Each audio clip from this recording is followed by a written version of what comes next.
Australia is a beautiful country with amazing cities and an abundance of native wildlife. From chirpy birds to slithering snakes, Australia has some of the most unique flora and fauna on the globe. But unfortunately, human error has caused a lot of Australia's native wildlife to become threatened.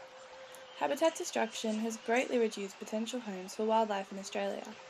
The scarcity of ecosystems has forced wildlife to compete hard with each other in order to survive.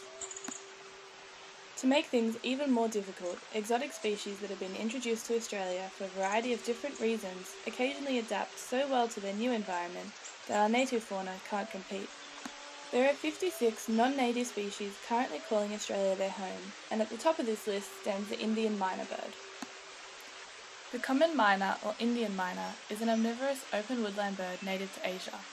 The bird was introduced to Australia in 1862 and has since received a lot of attention due to its sharp increase in abundance and distribution over the years. The common myna is classified as an invasive species.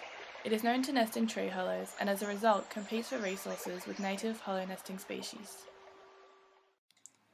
This graph shows the abundance and distribution of the Indian myna bird in the Australian Capital Territory from the year 1984 to 1991.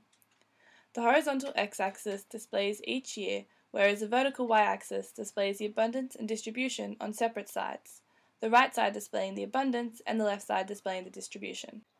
As you can see, abundance and distribution began to increase in 1987 and did not slow down, with a large jump notable from 1989 to 1991.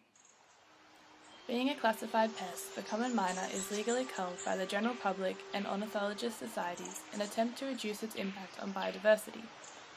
It must be made clear that the argument about whether or not this bird is a pest has passed.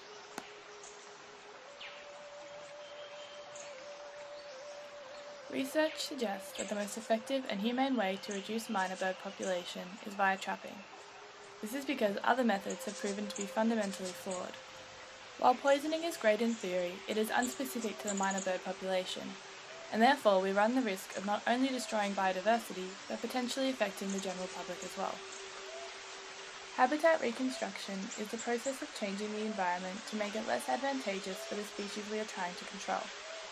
It works on the principle that in an environment less specific to the animal's needs, it will be unable to compete and numbers will reduce over time. The problem with this is finding the correct balance of changing the environment in a way that will be specific to the single species you are targeting without impacting on other species. In the case of the myna bird, this has proven extremely challenging, as the idea was to use tree looping to reduce roosting behaviours. However, this would have an impact on other hollow nesting species as well, which is counterproductive to what we are trying to achieve. Reducing waste in domestic food sources has also been considered.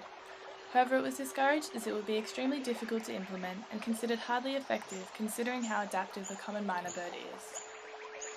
In our search for more information, we contacted Dr. Chris Tideman, ornithologist and researcher at the Australian National University, and asked him a few questions. Some people have suggested that the common myna should be ignored as a pest, and more emphasis should be placed on pests like cane toads, foxes, and feral cats. Do you feel the research done has been adequate enough to justify such a hype over myna bird population? The effect of the common myna on biodiversity has been heavily researched for a few decades now, with emphasis on the Australian Capital Territory, and the general consensus is that the pest needs to be controlled before it gets further out of hand. So yes, I do believe it's justifiable, however I'm not advising people to ignore all other pests, as many of them are of great concern. How did you come to build such an effective trapping mechanism? I think you need a bit of understanding of the psychology of the bird. They are highly intelligent and learn to avoid traps when they hear the distress call of their companions. The reason this trap works is because it doesn't alarm.